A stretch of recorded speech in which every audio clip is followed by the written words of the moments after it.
Salut à tous, bienvenue dans cette nouvelle session de Millennials Fortunes Education. Josh ici. Comme vous le savez, chaque lundi, nous faisons quasiment une projection de la semaine où nous analysons notre calendrier économique pour voir quelles sont ces annonces économiques, que nous attendons le long de la semaine. Et ensuite, nous transitionnons sur notre MetaTrader pour bien sûr analyser les paires et voir ce que les paires sont en train de nous donner comme setup. Bienvenue à tous, bon début de semaine. Aujourd'hui lundi, comme je l'ai dit tout à l'heure. Et bien sûr, si c'est votre toute première fois de nous rejoindre, n'hésitez pas de cliquer dans le coin bas droit de votre écran, sur la petite cloche, la cloche de notification, pour être notifié à chaque fois que nous avons une nouvelle vidéo mise en ligne. Et sans oublier notre promotion qui continue jusqu'au 30 juillet. Vous avez l'opportunité d'apprendre gratuitement de Millennials Fortunes University et comment participer, comment faire pour entrer dans la compétition. Tout ce que vous devez faire, c'est de souscrire sur notre chaîne YouTube et bien sûr commenter sur ces sessions live. Plus vous commentez, plus vous avez des chances de remporter parce que chaque semaine, deux nouvelles personnes chanceuses auront accès à Millennials Fortunes University. Alors, on va y aller. On va commencer avec notre calendrier. Lundi 10 juillet, qu'est-ce que nous avons comme annonce? Nous n'avons pas grand-chose, OK? Donc, ce sera une journée plutôt technique aujourd'hui, OK? À 21 heures, nous avons le gouverneur de la banque anglaise qui va faire un discours. Ça sera presque en fin de journée, OK? Dans la soirée du lundi. Donc, pas grand-chose à signaler, OK? Le lundi, ça sera une journée plutôt technique. Mardi, qu'est-ce que nous avons le mardi? Voyons voir. Dans la journée du mardi, à 8 heures juste, nous avons bien sûr le Clement Count Change, OK, sur le GBP, OK, le livre sterling. À 11h05, nous avons le Economic Sentiment Indicator. On va garder cet événement à l'œil, OK? Ça va nous donner quasiment une indication sur le sentiment économique, OK, que nous recherchons voir. On va garder juste un œil dessus, c'est pas grand-chose, mais on veut quand même voir à quoi ça va ressembler, OK. Et quasiment, voilà tout pour mardi. Mardi également, ce sera une journée plutôt technique, OK. Et le mercredi, c'est là que nous avons quasiment quelques grandes annonces.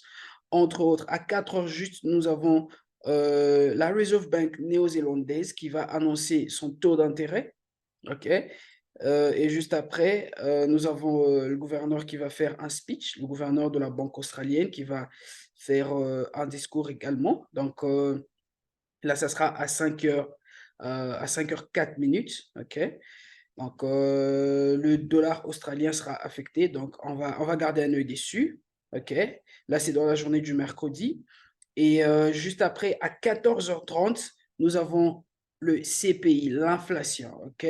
Donc, nous avons l'inflation sur le marché américain. OK? Et nous allons voir, bien sûr, c'est quoi le taux d'inflation, comment est-ce que ça va sortir cette fois-ci. Les analystes économiques sont en train d'anticiper qu'il se peut qu'il y ait une toute petite hausse, OK, sur les CPI month to month, OK? Donc, on va garder ça à l'œil et bien sûr, on va voir comment est-ce que ces datas vont sortir, OK? Et bien sûr, sur le yearly, OK, sur l'inflation annuelle, on projette avoir une baisse. OK, là, c'est juste une projection. OK, donc ça sera un événement qui va créer suffisamment de volatilité sur le marché américain. Toutes les paires avec le dollar seront affectées. Et bien sûr, on va garder cet événement-là à l'œil. Et à 16 heures juste, nous avons la Banque canadienne qui va également annoncer son taux d'intérêt. OK, et nous allons voir bien sûr comment est-ce que le dollar canadien va se comporter. Et à 16h30, nous avons le crude oil stock change comme d'habitude. OK? Et voilà. Ensuite, à 17 heures juste, toujours sur le dollar canadien, nous avons bien sûr le Monetary Policy Reports. OK? Donc, on aura une conférence de presse quasiment à 17 heures juste. Et à la même heure, bien sûr, ça sera quasiment le gouverneur de la banque, si je peux dire, OK, Maclem, qui va tenir cette conférence de presse pour annoncer le monetary policy, OK, sur le dollar canadien. Très, très important. On va garder ça à l'œil et on va voir ce qui va se passer. Donc, voilà tout pour la journée du mercredi. On sera un tout petit peu cautious avec les paires qui ont le dollar américain, le dollar canadien et bien sûr le dollar australien. Et dans la journée du jeudi, nous avons à minuit 45, OK, 0h45, nous avons cette annonce, Electronic Card Retail Sales, OK, qu'on va garder à l'œil. Et quoi d'autre que nous avons? Voilà, nous avons le Manufacturing Production à 8 heures juste sur le livre sterling. Et à la même heure, nous avons le GDP, très important. OK? Nous avons le GDP. Donc, on aura de la volatilité, OK, sur cette annonce. Et on va voir bien sûr ce qui va se passer, OK? Donc, voilà pour la journée du jeudi. Voyons jusque-là, je veux dire. Voyons voir ce que nous avons encore. 14h30, nous avons le PPI, month to month, également une annonce importante. Et voilà tout pour jeudi. OK? Voilà tout pour jeudi. Comme grandes annonces, nous avons le PPI et nous avons le GDP sur le livre sterling. Et le vendredi, qu'est-ce que nous avons le vendredi? Voyons voir. Le vendredi, jusque-là, pas grand-chose. OK. Et voilà. Donc, dans la journée du vendredi, on n'a vraiment, vraiment pas grand-chose. Ça sera une journée également technique. Donc, ceci étant dit, on va maintenant transitionner sur notre MetaTrader et voir bien sûr qu'est-ce que ces paires sont en train de nous donner comme setup. On va commencer avec GBP USD. OK. GBP USD. Ensuite, on va aller sur USD CHF pour transitionner sur le gold. Ensuite, EuroCAD et puis CAD CHF. OK? On va commencer avec GBP USD. Comme vous le savez, la semaine passée, on a eu quasiment le NFP. OK? Et on a eu ce mouvement haussier qui est venu sur le marché. OK? Et vous allez voir que le prix est toujours en train de continuer son mouvement haussier. Jusque-là, rien n'a changé sur GBP USD. OK? Il a fini, bien sûr, ce setup. OK? Vous allez voir, il a fini, bien sûr, ce setup-là. Alors, quasiment, nous sommes maintenant en train d'attendre un autre cycle. OK? Quand je parle de cycle, je vois ceci. On a eu ce mouvement impulsif haussier, n'est-ce pas? Ensuite, nous avons eu cette correction qui s'est présentée là et on a eu cet autre mouvement impulsif haussier. Nous sommes maintenant en train d'attendre à voir un cycle. Qu'est-ce que nous voulons voir? Nous voulons voir quelque chose de comme ça. On va voir une autre correction, OK, venir comme ça là, OK, qui va nous donner une autre correction qui sera une correction complète, OK, et ensuite nous allons anticiper quoi? Anticiper un achat. Si vous voyez cette correction, OK, alors sachez très bien que le prix va continuer son mouvement haussier parce que jusque-là, nous sommes toujours dans un momentum haussier. Rien n'a changé. OK? Nous sommes toujours dans ce momentum haussier. Il se peut que le prix se retrace jusque dans nos zones faibles. S'il se retrace dans nos zones faibles, il n'y a pas de souci. Nous allons prendre un achat. OK? Mais s'il nous donne une correction à partir d'ici, genre comme ça, OK? Et on part à la hausse et puis il revient là, là, là, là, OK? Donc, s'il nous donne une correction de ce genre, là, bien sûr, nous allons anticiper quoi? Anticiper un achat, OK? Donc, voilà avec GBP USD, USD CHF. Avec USD CHF, très simple comme mouvement. On a eu ce mouvement impulsif baissier. On a eu une autre correction là, OK? Et comme vous le savez, on avait anticipé, bien sûr, cette vague, OK? Cette vague baissière. Alors, quand je zoom out un tout petit peu, OK, vous allez voir que le prix doit absolument venir finir, OK, cette, je veux dire ce cycle. Donc, il doit venir jusque-là, finir ce canal ascendant là, OK? Alors, qu'est-ce qui va se passer? Je vais zoomer in encore. Qu'est-ce qui va se passer? Nous allons attendre à voir une correction. Il se peut que le prix se retrace, OK, jusque dans nos zones fibres et ça va nous donner une opportunité de vente, tout comme le prix, il peut nous présenter ceci. Il peut nous présenter, bien sûr, une correction de ce genre, OK? Et s'il nous donne une correction, là, bien sûr, nous en quoi? Nous anticipons également une vente, OK? Parce que le dollar est en train de nous montrer une faiblesse, OK? Donc, il se peut que ce mouvement haussier continue un peu plus loin, OK? Voilà avec USD CHF. Ensuite, nous allons sur le gold.